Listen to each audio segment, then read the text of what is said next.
자, 잘 쉬셨죠? 네. 이제 포괄승계 등기도 보도록 하죠. 포괄승계 등기를 다른 말로 상속의 등기란 말 쓰는데, 이제 의의부터 보게 되면 등기 원인이 발생한 후에 등기 권리자 또는 등기 의무자에 대해서 상속이나 그 밖에 포괄승계가 발생한 경우에는 상속인이나 그 밖에 포괄승계인이 등기 신청을 할 수 있다 나오는데, 오른쪽 신청에서 1번에 단독 신청 나와 있죠? 꼭대기에 단독 옆에다가 상속 등기 써두세요. 그거는 그건 상속 등기를 의미하는 상속인 등기가 아닙니다. 그거랑 비교하는데, 여기는 상속, 법이나 병, 법인의 분할로 인한 분할 전 법인이 소멸한 경우 법령에 따라 법인이나 단체의 권리 의무를 포괄승계하는 경우에는 포괄승계에 따른 등기는 등기 권리자가 단독으로 신청한 대로 나와 있는 그거랑 개념이 다른 거예요. 자, 상속 등기라는 등기가 있고, 그 다음에 또 하나가 포괄승계 등기, 포괄승계 등기 둘로 세분을 하는데, 또 다른 말로 상속의 등기란 말 쓰게 됩니다. 이제 같이 다른 부분인데 같이 섞여 있다 보니 헷갈리기 딱 좋은 부분인데, 상속이라는 얘기는 이 집에 대해서 갑이 A라는 자 아버지 아들이 있다고 가정을 하고, 아버지가 사망하십니다. 사망하게 되면 아들이 소유권 취득하겠죠. 상속인이 등기해야 취득해요? 상속인 등기해야 취득해요? 아니요. 그건 아니죠. 네. 참 어려운 질문이었었죠. 등기 안 하는데 취득할 경우에 물려받는 걸 뭐라고 부르더라? 요거를 상속 등기라고 부르는 겁니다. 요거 등기 신청은 단독 공동 단독 신청할 등기고, 등기 원인은 말 그대로 상속이 됩니다. 요게 단독 신청할 등기, 요게 앞에 나온 것이고, 지금 제목에 딸린 등기는 이게 아니라 이걸 배우는 거예요. 포괄승계 등기라는 것은 요 집에 대해서 갑하고 을하고 둘이서 3월 1일 날 매매 계약을 체결을 하고 3월 31일 날 등기하기로 계약을 체결했는데, 의무자 갑, 권리자 을 둘 중에 한 명이 사망을 하게 되면 어떻게 할 것이냐 문제입니다. 매매 계약 체결한 이후에 15일 날 갑이나 을 둘 중에 한 명이 사망을 하게 되면 먼저 볼 것이 매도인 사망이에요. 의무자가 15일 날 사망을 하게 되면 이때 매매 계약 효과는 그대로 유지가 되더라, 소멸하더라? 유지가 되겠죠. 갑의 권리 의무가 전부 다 상속인에게 승계가 됩니다. 그럼 상속인 입장에서는 등기를 넘겨줘야 하는데, 문제는 상속 등기를 하고 넘길 것이냐 바로 가는 얘기 문제라는 것이에요. 상속 등기 할 것이냐 말 것이냐의 기준은 사망한 날짜 기준으로 해서 매매가 빠르냐 사망이 빠르냐요. 즉 매매가 빨라요, 사망이 빨라요? 매매가 빠르죠. 사망 전에 매매가 들어와 있는 경우는 이때는 상속 등기할 필요 없이 직접 등기 신청할 수가 있다. 이게 대법원 판례입니다. 그럴 경우에 직접 등기하게 되면 원인은 뭘까? 등기 원인은 당연히 매매가 되겠죠. 그럼 등기 신청은 매매가 원인일 경우는 공동, 단독? 공동 신청할 등기입니다. 그래도 대화가 많이 돼요. 역시 콩나물은 열심히 잘하고 있습니다. 옛날에 단독 공동 그러면은 잘 모르니까 콩독 다시 그러니까 단동 그러다가 자 이제는 이제 답이 나오네. 공동이죠. 공동이라는 원칙은 누구랑 가야 돼요? 갑하고 을이 갈 등기가 있었는데 갑이 사망했으니까 갑의 상속인 A하고 상대방 을이 가는 것이 방법이 되는 겁니다. 그럼 A의 입장이 어떤 입장이에요? 상속인이죠. 상속인 등기 다른 말로 포괄승계 등기라고 말 붙게 된 겁니다. 오케이? 그럼 지금의 경우는 의무자 갑이 사망하니까 갑의 상속인이랑 둘이 가면 되는 것이고, 반대로 권리자 을이 사망하게 되면 을의 상속인 정이라는 자가 있겠네요. 정으로 바로 등기하면 되는 거지 사망한 자 등기하는 건 아닙니다. 그럼 누가 사망한 자의 상속인만 나오면 되는 것이에요. 그럼 지금 매도인 사망인데 중요한 매도인을 설명드렸는데, 이럴 경우에 이제 차이점이 생기는 것은 등기부상은 누가 나올까? 등기부상은 상속인, 피상속인? 고들이 하시면 돼. 상속 등기 안 했으니까 등기부상은 누가 나와요? 피상속인 나오겠죠? 상속 등기 안 했으니까. 그럼 신청서의 경우 신청 정보는 누굴 적어야 될까? 상속인 적겠네요. 그럼 서로 일치다 불일치다? 불일치하는 경우는 다음 주에 배우게 될 각각 사유 중에서 신청 정보의 의무자하고 등기부상 의무자 다른 경우는 등기 실행할 수 없다가 각각 사유 중 7번째입니다. 하지만 단서 조항에서 법제 27조에 의한 포괄승계 등기는 그러하지 않다 해도 이건 등기 실행을 해줘요. 요것만 등기 실행해 주기 때문에 주의하시는데, 공동이라는 얘기는 의무자가 있나요? 있죠? 그럼 의무자가 내야 될 서류 등기필, 정보를 내야 되고 또 인감을 내야 됩니다. 정보 누구 거 내야 될까? 그들이 하시면 돼요. 상속 등기 했나요? 안 했죠? 그럼 누구 거 내야 돼요? 피상속인 명의 내는 겁니다. 인감은 죽은 자가 뗄 수 있어요? 뭐든지 상속인 거 인감을 내는 거예요. 왜 상속인 걸 내느냐? 신청서에 상속인 도장 찍었으니까. 이 도장 확인하러 상속인 걸 내는 거, 피상속인 걸 내는 거 아니니까 주의하셔야 됩니다.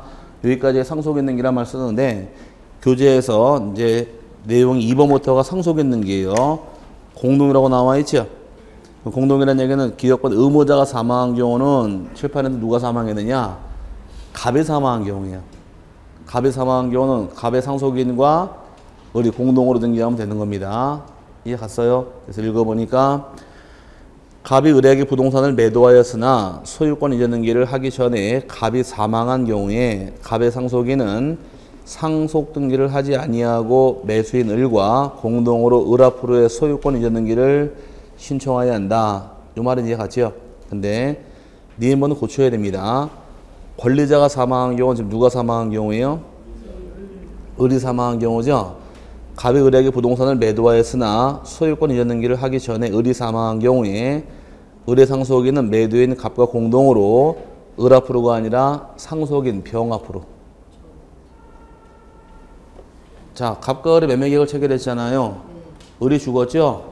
만약 을의 상속인 병이 있게 되면 지금 정이 없었는데 정 앞으로 바로 등기해버리는 거예요. 죽은 자 앞으로 등기하는 게 아니라. 이해 갔어요? 그럼 이제 거기는 을을 지워버리시고 상속인 앞으로 가는 게 정확한 말입니다. 상속인 실판은 누구예요? 정이 되죠? 거기 을을 지워버리시라고. 예, 을이 아니라 그렇죠. 을 앞으로 을의 상속인 앞으로. 예, 을의 상속이 정확한 말이 되는 거예요. 오케이? 을의 상속인. 을이 죽었잖아요. 지금은 을이 죽으면 죽은 자가 등기할 수 없으니까 죽은 자의 상속인 앞으로 바로 가는 건 을로 등기하는 게 아니라는 얘기예요. 책이 오타가 났으니까 을의 상속인에게 등기한다 이렇게 고쳐 놓으셔야 됩니다. 법인 합병은 생략하고요. 특징의 경우 다른 건 다 필요 없고 밑에 2번 상속인에 의한 등기는 공동 신청에 의하며 등기 원인은 지금 칠판에서 사망이 원인, 매매가 원인. 매매 법률행위가 원인이다. 오케이? 그럼 공동 신청하다 보니까 등기 원인 일자는 당연히 등기 법률행위 일자가 될 것이고 등기 필증 인감을 가져와라요. 그럼 등기 필증 누구 꺼내야 되고? 그건 당연한 거죠. 상속인 앞으로 등기 필증이 있어요? 없다요. 왜? 자기 앞으로 등기 안 했으니까. 인감은 누구 거 내야 돼요? 상속인 걸 내는 겁니다. 그 다음에 이제 10번의 경우는 피상속인 사망 후에 그의 소유로 등기되어 있는 부동산을 그의 상속인이 매수하였다면 이건 사망이 빨라요? 매매가 빨라요? 사망이 빠르죠? 그럼 당연히 상속 등기를 하는 건 당연히 이치란 얘기입니다. 그건 문제될 건 없고. D번이 신청 정보의 등기 의무자 표시가 등기 기록과 일치하지 아니하지만 등기를 각하하지는 않는다까지만 이해하시면 되고요. 다음 페이지 보니까 상속 등기와 포괄 승계 등기인데 상속 등기는 등기 원인이 뭐다? 이쪽에서 사망. 상속이 되겠죠? 원인일자는 피상속인 사망일, 상속 개시일자가 원인일자가 되며 단독 신청할 등기다 보니까 의무자가 없기 때문에 의무자가 내야 될 등기 필증 인감 다 필요가 없어 이쪽은. 하지만 상속인 등기는 원인이 뭐예요? 매매죠? 그럼 단독 공동. 공동이면 의무자가 내야 돼서 등기 필증 인감을 내야 돼요. 필증은 누구 거 내야 되고? 피상속인 거. 인감은 상속인 거 낼 수밖에 없는 겁니다. 그 뜻 이해 갔어요? 네, 그렇게 하시면 되고.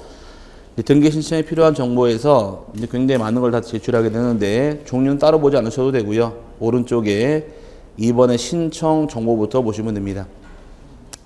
등기 신청 정보가 가장 중요한데 그 첨부 정보 종류부터 반환 청구는 안 보셔도 돼요. 오른쪽에 신청 정보부터 봅니다. 넘기지 마시고 맨 밑에 259페이지 신청 정보 찾았어요? 예, 이제 신청 정보랑 해서 굉장히 많은 서류를 내게 되어 있는데 가장 중요한 게 신청 정보가 가장 중요합니다. 등기 신청할 때 신청 정보 똑같으면 신청서인데 정보 즉 신청서를 내는 경우 작성하는 방법이 있고 기재할 사항이 있더라요. 작성 방법의 경우는 원칙이 1건 1 신청주의를 채택을 합니다. 1건 1 신청주의를 채택을 해서 하나당 하나씩 내는 것이 원칙이에요. 하지만 예외적으로 여러 건의 등기를 한 건으로 묶어 신청할 수가 있는데 이걸 다른 말로 뭐라고 부르더라? 일괄 신청이라고 부릅니다. 그 책에서 교재 보시니까 신청 정보는 권리의 발생, 변경, 소멸의 경우에 부동산 표시, 등기사항의 표시, 당사자의 표시와 날인을 갖추는 것을 말한다. 신청 용모를 제출해야 되고 구술로서 등기 신청할 수는 없다 나와 있고, 이제 박스에 기재할 사항은 뒤에 따로 붙어 있으니까 따로 보지 않으셔도 되고요. 다음 페이지에 260페이지에 1건 1 신청 정보주의 차려졌어요. 네, 건당 하나씩 가져가는 게 원칙이지만 예외적으로 등기 목적과 등기 원인이 동일하거나 그 밖에 대부분 규칙으로 정하는 경우에는 같은 등기소 관할 내에 있는 여러 개 부동산에 관한 신청 정보를 일괄하여 제공하는 방법으로 할 수 있다 해서 일괄 신청 인정해 주는데, 일괄 신청은 세 가지가 충족해야 됩니다. 먼저 등기소가 같아야 되고, 원인이 같아야 되고, 목적까지 같아야 돼요. 요 세 가지 동일하면 일괄 신청할 수가 있다는데, 반대로 여기 안에 법에는 안 나와 있지만 실무상에선 당사자까지 같아야 됩니다. 요 충족을 해야 돼요. 요 조건을 갖추면 일괄 신청할 수가 있다는데, 이거를 낼까요? 일괄 신청은 등기소가 같아야 됩니다. 등기 원인 같아야 됩니다. 목적 같아야 됩니다. 이거 내면 누가 틀릴까? 아닌가요? 일괄 신청 요건은 등기소 같아야 되죠? 원인 같아야 되죠? 목적 같아야 되죠? 이걸 넣으면 틀릴 사람 누가 있느냐? 다 마시지. 아닌가? 그러다 보니까 예외 규정이 따라 붙는 게 밑에 기역, 니은, 디귿, 리을, 미음 요게 법에 나온 규정인데, 다음과 같은 경우에는 한 건의 신청 정보로 일괄하여 신청할 수 또는 촉탁할 수 있다고 나와 있죠. 그 다섯 가지가 중요한 거예요. 이 다섯 가지가 뭐가 중요한지 알고는 모셔야 되니까 7번부터 본 다음에 말을 풀자고요. 자, 여기 잠깐 보시고 이 요건 한번 따져봐라요. 그럼 갑과 을이 만약에 갑이 가진 땅 5번 땅, 6번 땅을 갑과 을이 둘이서 매매계약을 체결합니다. 그럼 매매계약을 체결하게 되면 을 앞으로 소유권 이전 등기 실행을 해줘야겠죠. 그럼 5번 토지도 등기 신청이 한 건, 6번도 한 건인데 요걸 묶어서 한 건으로 신청할 수 있느냐요. 원칙은 건당 하나씩이니까 신청도 몇 장 내야 돼요? 두 장을 내는 게 원칙인데, 요게 충족하면 일괄 신청할 수 있다요. 그럼 일단 부동산 같이 있으니까 등기소 같다고 인정을 하고, 등기 원인은 매매네요. 원인이 같다고 인정을 하고, 목적은 둘 다 소유권을 이전할 목적이고, 그 다음에 당사자, 갑이 등기 의무자, 을이 등기 권리자 동일한가요? 그럼 일괄 신청할 수 있다요. 이걸 누가 틀릴까? 이게 중요한 게 아니라, 그러면 요 조건을 충족하면 일괄 신청할 수가 있는데, 거꾸로 한번 해보자고요. 당사자가 다르면 일괄 신청할 수 있을까? 안 되겠죠? 목적이 다르면 일괄 신청할 수 있을까? 안 되겠죠? 원칙적으로 따져보게 되면 안 되지만 되는 게 있기 때문에 그게 답이 되고 문제가 되는 거예요. 그게 기역, 니은, 디귿, 리을, 미음, 그게 답이에요. 첫 번째 볼 것이, 같은 채권 담보를 위하여 소유자가 다른 여러 개 부동산에 대한 저당권 설정 등기를 신청하는 경우, 요거는 뭐가 다르냐? 당사자가 다른 경우입니다. 뭐가 다르다고요? 당사자. 여기 다른 예외 규정이에요. 따져보게 되면 필지가 두 필지가 있는데 5번 땅, 6번 땅이 있고, 둘 다 시가가 8천만 원짜리 토지인데 A 땅, B 땅이에요. A가 5번 땅의 소유자, B번이 6번이 소유자가 있다고 가정을 할 경우에 얘도 시가가 얼마라고요? 8천만 원. 얘도 8천만 원짜리 땅이 있는데 B가 C에게 사업한다고 1억을 빌려옵니다. 1억을 빌려오는 경우 담보 갖고 와라. 그러니까 B가 가진 땅은 요거밖에 없죠. 요거 담보 제공에 담보 가치가 안 나오니까, 아버지 사업하려고 돈 빌리는데 담보가 부족하니까 아버지 땅을 담보 제공해 달래요. 그럼 C 입장에서는 둘 다 잡아야겠네요. 그럼 저당권 등기 건수는 몇 건이더라? 두 건이죠. 그럼 5번 땅에도 저당권 등기 들어가고 6번도 들어가는데, 5번 땅에 저당권 등기 누구랑 신청할까? A하고 C하고 설정하겠네. 얘하고 저당권자니까. 6번 땅의 경우는 B하고 C하고 설정하겠죠? 그럼 당사자가 같아야 달라요? 다르잖아요. 다르면 일괄 신청할 수가 없는 게 원칙인데, 요건 일괄 신청을 인정해 주겠다 그래 이게 문제가 되는 거예요. 얘가 23의 기출 문제. 그럼 이게 왜 중요한지 이유를 알고 봐야 될 거 아니에요. 그럼 A번 일괄 신청할 수 있도록 길을 터놨는데 법조문에 이건 왜 가능하다? 뭐의 예외다? 당사자가 다른 거에 예외란 것이에요. 이해 갔어요? 그래서 중요한 거지. 아니 이걸 내가 틀릴 사람 누가 있을까 이거에서. 일괄 신청은 등기소가 같아야 됩니다. 원인 같아야 됩니다. 목적 같아야 돼요. 이건 안 내요. 이거 넣고 들어오는 거예요. 그 다음에 이제 B번, 니은번, 디귿번, 니을번, 미음번 전부 다 공매, 경매, 그 다음에 다 경매란 말 나오는데 풀어보자고요.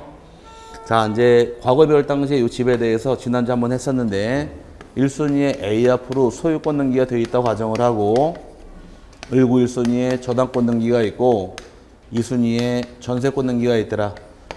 얘가 경매를 치고 들어오게 되면 경매 어디다 신청하실 것? 법원에. 그럼 법원에 경매 신청 들어온 경우에 법원의 입장에서는 경매를 할지 말지를 결정을 해서 결정 떨어지는 순간 등기가 촉탁에 들어갑니다. 촉탁을 통해서 2순위로 경매 개시결정 등기가 실행이 될 것이고 경매가 진행이 되면서 경락인이 결정이 되고 경락인이 소유권 취득하는 시기는 대금을 완납하면 소유권을 취득한다고 배웠습니다. 그럼 경매가 다 끝났을 경우에 요 사례에서 등기 건수가 몇 건이냐요. 요 사례에서 일단 첫 번째 줄 등기는 대금 완납하고 소유권 취득한 경락인 앞으로 소유권 이전 등기를 한 건을 해줘야 돼요. 맞죠? 그럼 대금 완납하고 경매 끝났나요? 네, 그러니까 경매 개시 등기도 놔둘 필요 없겠네. 끝났으니까 얘도 말소 등기 한 건. 그럼 저당권은 경매로 살았어요? 죽었어요? 저당권은 무조건 소멸이에요. 얘도 말소 등기 한 건. 전세권 등기도 소멸했죠? 이것도 말소 등기 한 건. 몇 건이더라? 네 건의 등기가 등기가 경매 딱 완납 들어오는 순간 일괄로 촉탁이 들어가요. 뭐라고요? 일괄 촉탁이라는 얘기는 지금 소유권 이전 등기, 이건 이전할 목적이네요. 말 그대로 여기는 말소할 목적이죠? 목적이 같아야 달라요. 다르지만 일괄 신청하다 보니 얘가 눈점이 있는 거지. 오케이? 그럼 1번은 뭐가 다른 거예요? 예외. 당사자가 다른 거 예외라는 얘기 기억번은. 그럼 나머지 사는 뭐가 다르다? 목적이 다르지만 일괄 신청할 수 있다라고 딱 법에 묶고 나버렸기 때문에 이게 문제 생기는 겁니다. 얘가 23의 기출 문제예요. 그래서 읽어보니까 니은번에 공매 처분으로 인한 등기를 촉탁하는 경우 공매이든 경매이든 다 촉탁입니다. 그 다음에 디귿번 경락에 의하여 매수인 앞으로 소유권 등기를 촉탁하는 경우 요거네. 그 다음에 니을번이 매수인이 인수하지 아니한 부동산의 부담에 관한 기입을 말소하는 등기. 기입을 말소하라는 얘기는 두 가지는 경락인이 떠 안아야 돼요? 소멸해야 돼요? 소멸하는 거죠. 소멸한 걸 떠하는 필요가 없네요. 그럼 말소하게 됩니다. 이것도 촉탁이고 마지막 경매 개시 말소할 때도 촉탁이라는 얘기예요. 다 묶어서 일괄에 촉탁 들어갑니다. 그럼 일괄 신청하라는 얘기는 등기소 같고 원인 같고 목적 같으라고 그랬는데 여기는 목적이 다르잖아요 지금. 그래서 여기 논점이 생기는 거예요. 그러면 이제 1번은 뭐가 다른 거고 뭐가 중요한지 알고 모셔야 돼요. 기억번은 당사자가 다르지만 일괄 신청할 수 있다고 길을 터놓은 것이 예외 규정이 되는 것이고 위에 니은번, 디귿번, 니을번, 미음번은 뭐가 다르지만 목적이 다르지만 일괄 신청할 수 있기 때문에 논점이 생기는 거예요. 이해 갔어요? 그럼 시험을 내게 되면 이걸 내는 게 아니라 이걸 내고 들어오는 거예요. 이게 특이한 예외 규정이니까. 뭐가 중요한지 알고 모셔야 됩니다. 그래서 그 5개가 중요한 것이 그 뜻이에요. 그 다음에 첨부정보원을 생략하고 오른쪽에 신청 정보 작성할 때 유의사항인데 신청서 작성할 당시 이건 저 서면 등기일 때입니다. 자획을 분명히 해야 한다 그래서 글씨를 깨끗하게 적어야 될 것이고 임의로 글씨를 고치거나 변경할 수 없게 되어 있습니다. 그 다음에 방문 신청하는 경우에는 신청서에 신청 정보 내용으로 등기소에 제공해야 하는 정보를 적고 신청인 또는 그 대리인이 기명, 날인하거나 서명해야 한다. 날인도 가능하고 서명도 가능합니다. 그 다음에 세 번째, 이제 이름 적을 때 얘기인데 이름은 원칙이 한글로 적게 되어 있어요. 근데 문제는 옛날 등기부에 홍길동 써놓고 가로 안에 한자로 홍길동 써 있는 경우. 그럼 등기부의 의무자 이름이 한자로 나와 있을 때는 신청서에 한자 똑같이 적어야 돼요. 등기부는 한문 나와 있는데 신청서에 한문 안 나와 있죠? 그럼 등기부상 내용과 신청서 내용이 다르잖아요. 각하당하기 때문에 등기부에 한자 나와 있으면 신청할 때도 반드시 한문 적어야 됩니다. 근데 옛날 등기부들은 한글 써놓고 가로를 또 한문 써놓은 게 있어요. 그럼 그거 똑같이 적어야 돼요. 그래서 한문이 나와 있으면 한문도 같이 적어야 한다. 그 뜻이고. 그 다음에 네 번째, 신청서가 여러 장일 당시에는 신청인이 간인하게 됩니다. 간인은 신청서 2장 이상일 때는 앞장 반 접어서 도장 찍을 때 요 간인 그러는데 간자 사이 간자예요. 간인은 전원이어야 될 것이냐 1인만 하면 되느냐 물어보는데 간인은 1인만 하시면 돼요. 한 명만 찍으면 되는 것이고, 반대로 이번에 간인한 게 아니라 서명을 했을 경우는 다 연결시켜 서명을 다 해야 되는 겁니다. 간인으로. 그 다음에 이제 신청인이 다수일 경우에 신청 정보에 정정한 사항이 있더라. 뜯어 고친 사항이 있게 되면 이 정정한 부분은 신청인 전원의 도장을 다 찍어야 됩니다. 이제 간인이랑 정정을 비교하시는데 간인이 중요할까? 정정이 중요할까? 정정이 중요합니다. 정정은 전원의 도장 다 찍게 돼 있고 간인은 1인만 찍으면 됩니다. 6번의 경우에 권리자가 2명 이상일 때에는 요거는 공유예요. 공유일 당시엔 지분을 기재하게 됩니다. 합의는 지분이 있을까 없을까? 합의는 지분 없어요. 있습니다. 지분이 없으면 총유예요. 차이점은 지분이 있는데 처분할 수 있느냐 없는 이게 차이가 발생하는 거지, 합의도 지분은 있습니다. 지분은 있지만 처분이 금지되어 있다 보니까 합의는 지분을 등기하지 않고 등기부상 합의 이렇게만 적어놔요. 오케이? 합의도 지분 있어요 없어요? 있습니다. 지분이 없으면 뭘로 간다? 총유입니다. 그럼 지분이 있으면 공유 합의인데 이건 다음 주에 나눠드릴 테니까 조금만 기다리시고, 그다음에 신청서에 반드시 적을 사항에서 따라붙는 것이 이제 줄줄이 따라붙는데 여기는 외우는 게 아니라 아시면 돼요. 자, 책에는 몇 개밖에 안 나와 있는데 한번 따져보자고요. 아시면 돼요. 신청 정보에 기재할 사항은 한두 개가 아니다 보니까 그냥 외우려면 죽어도 못 외웁니다. 그러니까 본인이 요 집을 하나 판다 가정을 하고 갑과 을하고 둘이서 매매 계약을 통해 팔아서 을 앞으로 소유권 이전 등기할 경우에 무엇을 적을 것이냐 한번 따져보시는 거예요. 외우는 게 아니라 일단 첫 번째 적을 사항은 갑과 을이 사고 파는 부동산 알아야 돼요. 그럼 부동산 표시를 적어라요. 이제 나머지 풀어드릴 것이고, 두 번째 누구랑 신청하나요? 갑하고 을하고 신청하겠죠? 그럼 신청에 관한 사항을 적어라요. 근데 신청인이 자연인도 가능하고 법인일 수도 있고 법인 아닌 사단 재단도 가능하고 채권자가 신청할 수도 있으니까 상황 따라 적으면 되는 것이고, 세 번째 어떤 원인이 있나요? 매매가 있죠? 그럼 등기 원인하고 원인 며느리를 적는 것이 또 기재 사유입니다. 매매할 경우 매매라고 적고 며느리는 매매 기획을 적어주면 되는 거예요. 그럼 상속받은 경우 원인은 상속, 날짜는 상속, 개시일자. 경매로 취득하는 경우 원인은 경락, 날짜는 대금, 완납일자. 그날 적어주면 되는 겁니다. 이해 갔어요? 그 다음에 등기 목적을 적어라. 어떤 목적인가요? 소유권을 이전할 목적을 적어라요. 그 다음에 다섯 번째 경우는 갑이 자기 집 하는 거 맞아요? 남의 집 팔아먹을 수 있어요? 진짜로? 남의 집 팔아먹을 수 있어요? 한 번 찍은 게 정답이야. 아무 생각 없이 찍으면 답이에요. 고치면 틀려요. 남의 집 팔아먹을 수 있죠? 그럼 갑이 자기 집 팔아먹었나 확인해야겠네요. 네가 네 집 팔아먹었다는 얘기는 네가 20살 때 받은 것이 있을 것이다. 등기필 정보를 제공을 해라요. 그 다음에 여섯 번째 경우는 등기 어디다 신청해야 돼요? 구청 등기소. 등기 신청하는 장소 구청인가요? 등기소인가요? 등기소. 관할 등기소를 적어라. 언제까지 신청합니까? 날짜 알아야겠네요. 신청 연월일 적어라. 그 다음에 2006년부터는 얼마 주고 샀는가 확인을 위해서 거래 가액하고 거래 신고 1년분을 적도록 규정이 됩니다. 이 거래 가액 적어라는 얘기는 매매 교환 증여 중에서 뭐가 될까? 매매가 되겠죠. 매매 경우만 거래 가액을 등기합니다. 교환 가액은 거래 가액 등기하지 않는 거예요. 이거 외에도 취득세액이 얼마인가, 또 나올 기재할 것이 채권액이 얼마인가 다 적어야 돼요. 근데 이 정도만 세분하시면 될 텐데 이걸 그냥은 죽어도 못 외워요. 본인이 갑과 을이 매매 계약을 통해 집을 판다고 가정했을 경우에 여기 뭘 적을까 쭉 달고 들어가시면 돼. 상관만 하면 답이 떨어지는데 1번 부동산 표시, 2번 신청인 외우다가 아씨 까먹었네. 이런 거 못 외우니까 쭉 달고 들어가시면 되는 겁니다. 이제 풀면서 부동산은 뭘 기재할지 쭉 달고 들어가시면 되는 거예요. 외울 게 아니라 아시면 돼요. 이제 교재 들어가서 필요적 기재사항에서 먼저 나온 게 부동산 표시 찾으셨어요?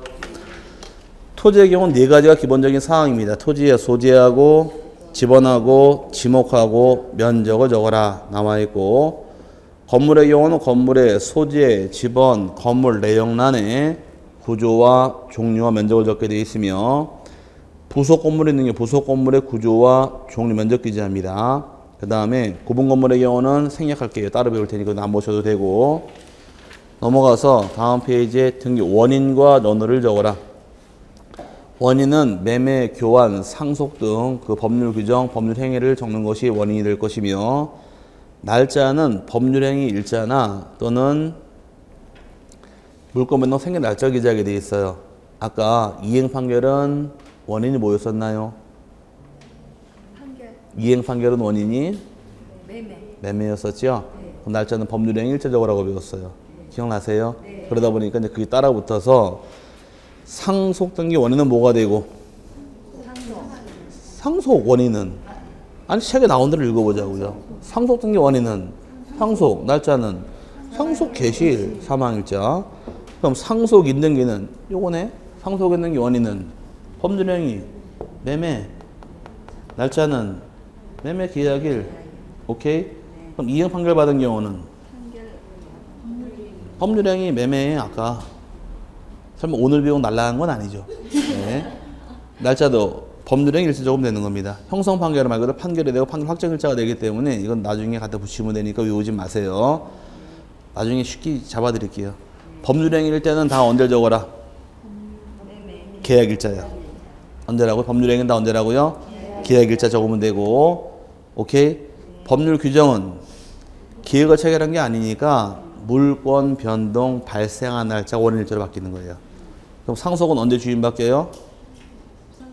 상속 개시일자, 그 날짜가 원인일자 되는 것이고, 수용은 수용 개시일자, 경매는 대금 완납일자, 이렇게 해서 갖다 그 날짜가 원인일자로 바뀌는 거 똑같은 개념이에요. 나중에 외울 건 아니고 나중에 이제 문제 풀다 보면 한 방에 다 끝나버려요. 법률행위는 언제 적으시고? 계약일자. 법률 규정은 물권 변동 발생한 날짜가 원인일자가 되다 보니까 경매는 경락 적게 돼 있고 날짜는 대금 완납일자. 큰 틀만 잡으시면 외우는 게 아니란 얘기 아시면 되니까. 그 다음에 하나 중요한 것이 디귿번에 소유권 보존등기 신청할 때에는 원인과 논어를 기록하지 않습니다. 왜 그러느냐? 소유권 보존등기라는 게 등기원인 자체가 없기 때문에 그래요. 둘 다 적지 않는 것이 차이점이고, 반대로 진정 명예회복 등기의 경우는 원인만 진정 명예회복 기재할 뿐이지 날짜는 기재하지 않습니다. 요거 뒤에 배울 테니까 나도 줄만 쳐놓으세요 그냥. 그 다음에 신청인 파트에서 자연인의 경우는 성명, 주소, 주민번호 기재하게 되고, 그 다음에 법인의 경우는 법인의 명칭, 사무소, 부동산 등기용 등록번호 적어라. 대리인의 경우는 성명, 주소 기재합니다. 그 다음에 법인 아닌 사단이라는 경우는 대표자의 성명, 주소, 주민번호와 명칭, 소재지, 부동산 등기용 등록번호를 적어라 나와 있고, 대위 신청한다는 얘기는 대위 신청은 누가 나와야 돼요? 대위자와 피대위자 나와야겠죠? 대위자와 피대위자의 성명, 주소와 대위 원인까지 기재하는 것이 기재 사유인데, 신청서 잠깐 보니까 다음 페이지 넘어가서 264페이지에 신청서 앞면밖에 안 나와 있는데, 소유권 이전 등기 신청서 찾으셨어요? 요게 실제 양식이 이렇게 생겼습니다. 근데 앞에 보니까 원인이 2012년 1월 2일 매매라고 써있고, 목적은 소유권 이전 써있죠? 밑에 의무자 송용희, 권리자 송현서 찾았어요? 그 의무자란 얘기는 매 도인이 누구고, 송용희란 얘기고, 매 수인이 송현서란 얘기입니다. 오케이? 그 앞면에는 당사자가 나오게 돼 있어요. 이렇게.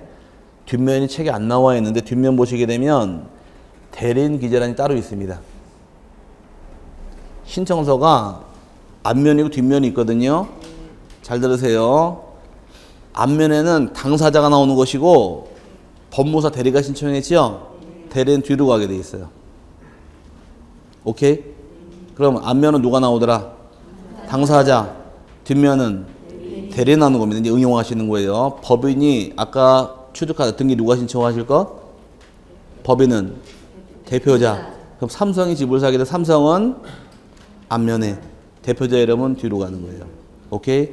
법인 아닌 사단재단이 부동산 취득하게 되면 법인 아닌 사단재단 명칭은 앞면에, 대표자와 관리인은 뒤로 가는 거예요. 오케이? 그럼 채권자 대위 신청하게 되면 누가 권리자예요? 아까?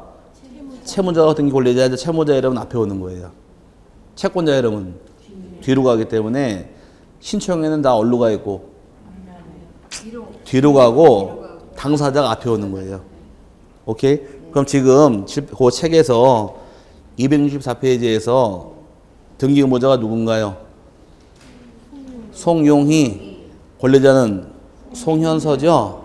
이해 갔어요? 그럼 둘 다 당사자라고 확인할 수 있고 뒷면이 안 나와서 그러는데 이 등기를 대리가 신청하면 대리는 어디 나오더라? 뒷면에 넣는다 이 뜻이에요. 이해 갔어요? 그럼 만약에 송현서가 집을 산 게 아니라 삼성전자가 집을 사게 되면 삼성전자까지는 앞면에 나오는 것이고 대표자 이름은 어디로 가더라? 뒤로 가는 겁니다. 이해 갔어요? 그 뜻이에요. 그래서 앞면은 누가 나오고 당사자가 나오는 것이고 뒷면 신청인란이 따로 있습니다. 뭔 말인지 이해 가시겠죠? 네, 그게 차이점이니 그렇게 이해하시면 될 것이고 뒷면이 안 나와서 그래. 있으면 우리 좋았을 것을. 다시 돌아와서 임의적 계상은 따로 보실 필요 없고요. 거기까지 보시면 될 텐데 일단 중요한 건 요 세 개입니다. 세 개인데 부동산 표시, 신청인, 그 다음에 원인 연호를 요 잘 기억하시고 요건 등기표 정보란 말 나와 있죠? 책에 나와 있지 않나?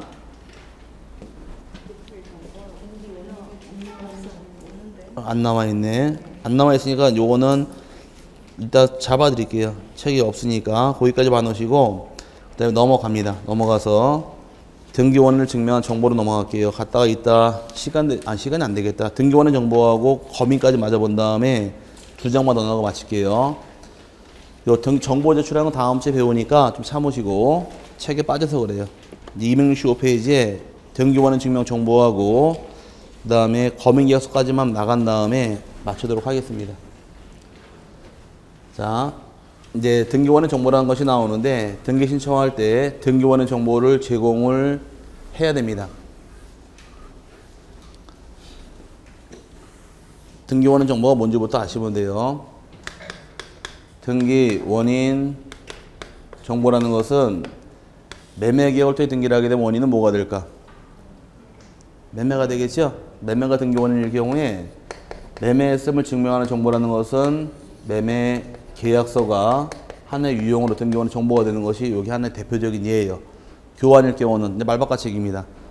교환 계약서, 증여는 증여 계약서, 전세권 설정할 당시에는 전세권 설정 계약서, 판결을 받은 경우는 판결문 등 굉장히 많은 서류가 있는데 가장 중요한 것은 판결이 가장 중요한 겁니다. 여러분 교재에서 등기원인 증서에서 1번에 확정 판결 정보는 남아있죠? 다른 건 다 안 나오니까 그거 하나 별표 넣으시고 그거 하나 꼭 외워놓으시기 바라요. 판결의 종류가 몇 개 있다고 배우셨나요? 확인 판결이 있고 이행 판결이 형성 판결이 있다고 배웠었는데 판결을 받은 경우는 묻지도 않고 따지지도 않고 무조건 판결문을 무조건 내야 됩니다. 그럼 아까 이행 판결의 경우 원인이 뭐였었어요? 이행 판결 자꾸 떠들어야 돼. 매매죠? 안 떠들면 다음 주까지 연결이 안 돼요. 이행 판결은 원인이 매매일지언정 신청할 때 매매라고 적고 매매 계약일을 적었지만 등기원인 증서는 매매 계약서를 내는 게 아니라 판결문 내게 되어 있어요. 그럼 판결을 받으면 무조건 뭘 가져와라? 판결문 내는 이게 중요한 건 그거 하나 잘 기억하시고 그럼 등기원인 정보가 되기 위한 조건은 적격성이라고 부르는데 세 가지 충족을 해야 돼요. 첫 번째가 일단 부동산 표시의 기재가 있어야 할 것이고 두 번째는 등기사항의 기재가 있어야 됩니다. 등기사항 안에는 등기 원인도 나와야 되고 면허일도 나와 있어야지만 사용할 수가 있고 세 번째 경우는 당사자 표시와 날인까지 나와 있을 경우 써먹을 수가 있다라고서 얘기를 하는데 이건 날인 또는 서명입니다. 반드시 날인은 아니에요. 꼭 날인 냈다는 얘기는 도장을 찍었다는 얘기죠. 이때 그럼 매매계약서에 매도인 매수인 누가 인감을 찍어야 될까? 매도인 인감 찍어야 될까? 매수인 인감을 찍어야 될까? 매도인 매수인 하나 둘 셋 둘 다 찍을 필요 없습니다. 왜 찍을 필요가 없지? 매매계약은 민법 공부할 때 요식행위다 불요식행위다.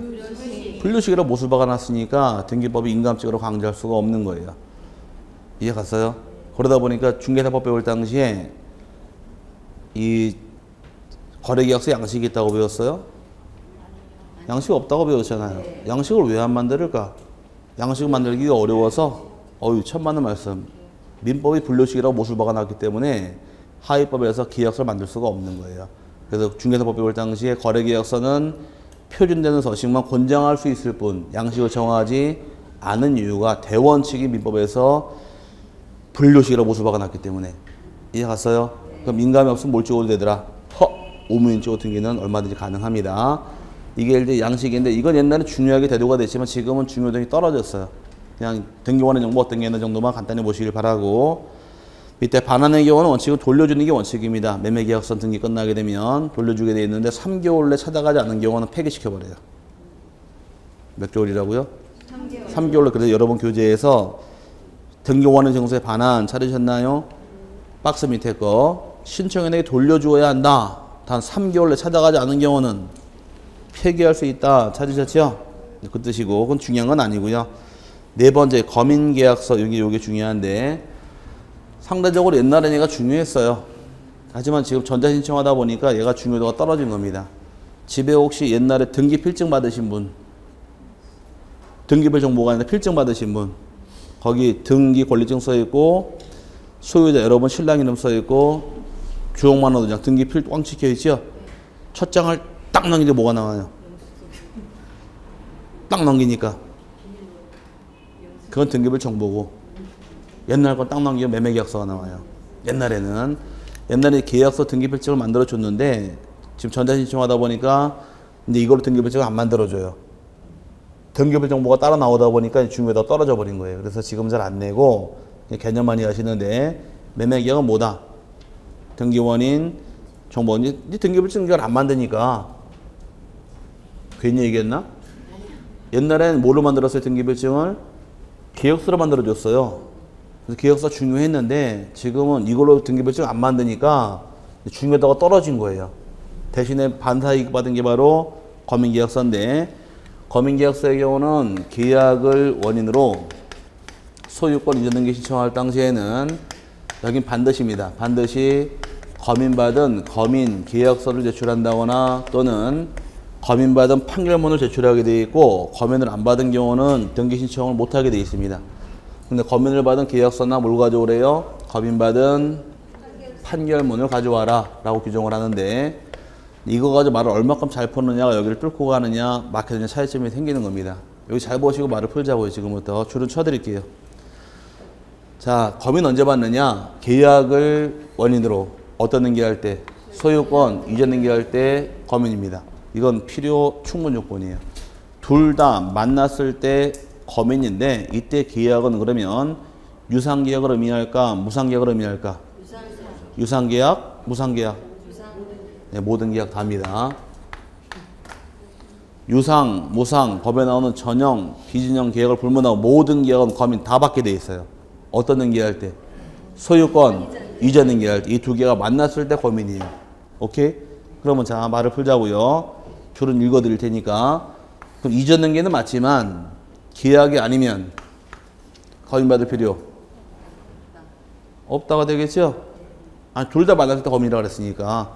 근데 계약은 맞지만 거꾸로 소유권 이전이 아니면 거민받을 필요 없다가 되니까 거민 안 받는 건 되고 외우는 게 아니라 말을 푸시면 돼요. 그 경매는 계약일까? 아니죠? 공매 계약이에요? 아니잖아요. 수용도 계약이에요? 아니고 상속 계약인가요? 아니죠. 시효취득은 계약이에요? 아니죠. 법률 규정이고 소유권을 포기하게 되면 계약이에요? 이건 뭐예요 그러면? 상대방 없는 단독행위. 오케이? 그럼 소유권을 포기하게 되면 주인이 없는 게 돼버리네. 부동산이. 누구 거예요? 국가가 되겠죠? 국가로 넘어가는 경우에도 거민받을 필요 없다요. 왜? 소유권 포기가 상대방 없는 단독행위지 계약이 아니니까. 그 다음에 국가나 지자체가 일방 당사자의 경우도 거민받을 필요 없고 그 다음에 토지거래 허가받은 경우도 거민받은 것으로 본다. 부동산 토지와 건물의 매매계약을 체결하게 되면 60일 내 시군구 거래신고하게 됩니다.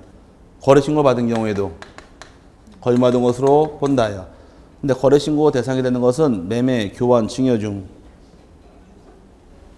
거래 신고하라고 배운 것은 매매, 교환, 증여 중 어떤 거예요? 매매만 거래 신고하도록 되어 있잖아요. 매매 계약을 원인으로 토지와 건물의 거래 계약을 체결한 자 계약일로부터 60일 안에 해당 시군구청장에 거래 신고를 하여야 한다.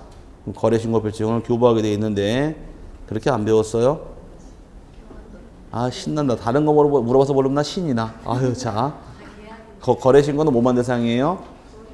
매매만 대상이에요. 교환과 증여는 거래 신고하는 거 아닙니다. 오케이? 인상 쓰지 마시고 나도 미치겠어. 자 그럼 거래 신고는 뭐만 대상이더라? 매매만입니다. 그 다음에 진정 명의회복을 원인으로 소유권 이전 등기 신청할 경우에도 검인받을 필요 없다예요. 다 필요 없는 이유가 이거 못 외워요. 한두 개가 아니니까. 뭐가 아니니까? 계약이 아니니까 쭉 끌고 들어오시면서 지금 정리 좀 하게 되면 외우실 것이고 그 다음에 어떤 등기를 검인받으래요? 소유권 이전이죠. 그럼 소유권 이전이 아니면 검인받을 필요 없다가 되겠네요. 그럼 만약에 매매 이액을 통해서 소유권 이전 가등기하더라. 검인받을까요? 안 받겠죠? 주인 바뀌는 게 아니잖아요. 그럼 언제 주인 바뀌어요?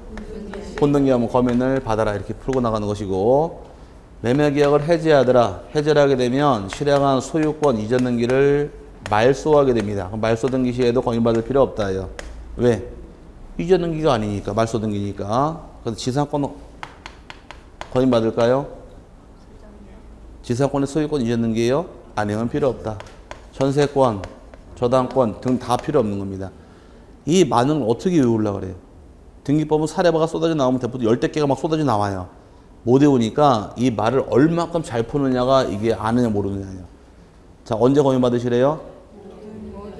모든 계약을 원인으로 무슨 등기할 때? 소유권 이전 등기할 때. 그럼 계약이 아니면 검인받을 필요 없고 이전 등기 아니면 검인받을 필요 없다. 이거 쭉 달고 들어가시면 답이 떨어지는 겁니다. 제가 다시 줄쳐드릴게요. 근데 검인권자가 누가 검인권자이냐? 해당 시장, 군수구청장이 검인권자가 되고요. 검인 신청은 누구나 다 신청할 수 있게 됩니다. 계약 당사자이건 중개업자이건 변호사 법무사 누구라도 신청할 자격이 인정이 되고 검인 신청 들어오게 되면 심사는 형식적 심사가 들어가는데 심사의 범위는 검인계약서 들어올 사항이 있느냐 요걸 따져보는 심사의 범위예요. 실제로 심사하는 것은 아닙니다. 심사할 당시에는 검인계약 기재할 사항이 반드시 적을 사항이 6가지예요. 6가지인데 계약의 당사자의 기재가 있느냐 그 다음에 목적 부동산의 기재가 있느냐 그 다음에 세 번째가 계약을 체결한 계약의 연호율이 나와 있느냐 그 다음에 네 번째가 대금 등 지급에 관한 사항을 확인할 수가 있느냐 그다음에 중개업자가 있을 경우 중개업자의 기재가 있느냐 마지막 계약의 조건과 기한까지를 조사하는 것이 이게 심사의 범위인 거지 실제로 매매 계약을 조사하는 것은 아닙니다. 그 검인계약서 기재할 사항 6가지도 기출문제라고 했습니다. 어떻게 외우실 것? 그건 잘 기억하시네. 당모가지하고 개대가리 누가 좋아하더라? 네, 중개업자 복날만 조건 없이 툭 쳐먹는다 그래서 이렇게 외우시라고 그랬었죠? 발음은 좀 이상하지만 뭐라고요? 아예 우리끼리 외우자고. 당모가지와 개대가리 누가 좋아한대요? 중개업자 복날만 조건 없이 뚝딱 해준다 그랬습니다. 좀 발음은 좀 안 좋아도 이렇게 외우세요. 이렇게 기억하고 넘어가면 될 부분이 여기서 이제 이건 옛날에 한번 냈으니까 잘 안 낼 것이고 지금 이걸 물어봐요. 검인을 받느냐 안 받느냐 이걸 가릴 줄 아느냐 물어보다 보니까 한두 개가 아니기 때문에 못 외워요. 못 외우니까 얼마큼 잘 푸느냐 이게 실력이에요. 등기법은 외우려고 하면 머리 쥐납니다. 너무 사례가 많아서 외우지 마시고 이렇게 쭉 풀고 들어가시면 돼요. 책 들어가서 보시니까 265페이지에 계약을 원인으로 하여 소유권 이전 등기를 신청할 때에는 계약의 종류와 일자를 불문하고 이 말은 뭐다? 어떤 계약? 모든 계약 다 받으라는 얘기입니다. 검인받은 계약서 원본 또는 판결서 정본을 등기원인 증서로 제출해야 한다. 반대로 그럼 경락이나 공매는 계약인가요? 아니죠. 검인받을 필요 없고 국가나 지자체도 적용하지 않는다. 선박 임목원칙 생략하고 검인 받는 걸 외우지 마시고 쭉 내려와서 검인 안 받는 걸 기억하세요. 검인받을 필요 없는 경우에서 계약 당사자가 일방이 국가의 경우 검인받을 필요 없고, 수용도 검인받을 필요 없다. 다음에 토적을 허가받은 경우는 검인받을 필요 없다. 가등기도 받을 필요 없고, 계약이 아닌 경우에서 상속, 경락, 공매, 취득시효 등도 받을 필요는 없습니다. 진정, 명의회복을 원인으로 소유권 이전등기할 때도 검인받을 필요는 없다요. 다 받을 필요 없는 이유는 이렇게 이해하세요. 이걸 잡아야 돼요. 계약을 원인으로, 이게 놀아야 돼, 입에서. 그걸 대화가 빨리 돼요. 계약을 원인으로 무슨 등기할 때? 소유권 이전 등기할 때. 요 기준으로 해서 계약이 아닌 거와 이전 등기 아닌 거 쭉 끄집어낼 줄 알게 되면 요거 덩어리 정리가 되는 거예요. 그 다음에 이제 검인 절차번에 검인 신청권자는 누가 신청하느냐? 누구라도 다 신청할 수 있으니까 문제될 건 없고요. 검인권자는 원칙이 시장, 군수, 구청장이 검인권자가 되며 위임은 가능합니다. 위임은 읍면, 동장 위임할 수도 있어요. 거기까지 보시면 되고, 그 다음에 거래 신고별제 매매목록 맞아 끝낼게 한 장만. 5분만 더 해도 되죠? 아니 왜냐, 이거 이어지는 부분이니까. 네. 힘드시죠? 에이, 뭐 조금만 더 하자고요. 여러분 체력이 있는데. 자, 이제 거래가액하고 매매목록 거기까지 빨리 정리해드리고 마칠게요. 이어지는 부분이기 때문에 그래요. 자, 거래가액을 등기하도록 규정한 것이 거기 책에 나온 거 동그라미 칠 것이, 이거 금방 끝나요. 5분만 더 할게요. 사정을 해야 돼요. 5분만 더 하겠습니다. 자, 네. 거래가액은 2006년 1월 1일 이후부터 동그라미 쳐놓으시고, 매매 계약서를 등기원인 증서로 매매 계약서를 동그라미 쳐놓으시고, 그 다음에 소유권 이전 등기 신청하는 경우에 동그라미 쳐놓으시고, 거래가액을 등기한다 이렇게 규정을 합니다. 이제 거래가액 등기하는 것은 언제부터래요? 2006년 1월 1일 이후부터. 뭐가 들어올 때? 매매 계약서가 들어올 때. 어떤 등기할 때? 소유권 이전 등기할 때. 세 개가 딱 만날 때 거래가액 등기하게 돼 있어요. 그러다 보니까 다만 다음의 경우는 거래가액을 등기하지 않는다. 몇 개가 나와 있어요? 예외 규정이 3개 나와 있죠? 그 3개는 외우는 게 아니라 이제 이걸 푸는 거예요. 자, 보시고 언제부터 적으래요? 2006년 1월 1일 이후부터죠? 네. 그럼 2006년 1월 1일 이전일 경우는 적을 필요 없다. 두 번째, 뭐가 들어올 때? 매매계약서. 그럼 매매계약은 맞지만 매매계약서가 아니라 판결문이 들어왔다거나 또는 조서가 들어오는 경우는 매매계약서 아니네요. 적을 필요 없다요. 세 번째, 어떤 등기할 때? 소유권 이전 등기할 때. 소유권 이전이 아니라 이전 가등기할 때는 주인 바뀌는 거 아니잖아요. 적을 필요 없다가 되는 거예요. 이거는 외우는 게 아니라 이걸 하나씩 달고 들어오면 돼, 이렇게. 그러면 내용 하나씩 어긋나오면 적을 필요 없다 확인할 수 있고, 그럼 가등기 때 안 적었나요? 그럼 언제 적어야 돼요? 본등기 때는 거래가액을 적는다 이 뜻이에요. 그래서 여러분 교재에서 거래가액 기재하지 않는 거 몇 가지 있더라? 3가지. 그 A번, B번, C번 외우지 마시고 그 3개 위주로 봐놓고 넘어가시면 되고요. 신청세 기재사항과 그 다음에 첨부정보인데, 첨부정보의 신고필증하고 매매 목록을 가져와라. 제출할 서류는 일단 뭘 가져오래? 신고 필증을 내야 되고, 또 하나가 매매 목록을 내게 되어 있는데, 신고필증은 이제 거래신고 아까 며칠 날 하실 것? 여기서 거래신고 매매의 경우는 60일 날라 그랬었죠? 이제 거래신고 끝나게 되면 시군구가 거래신고 필증을 줘요.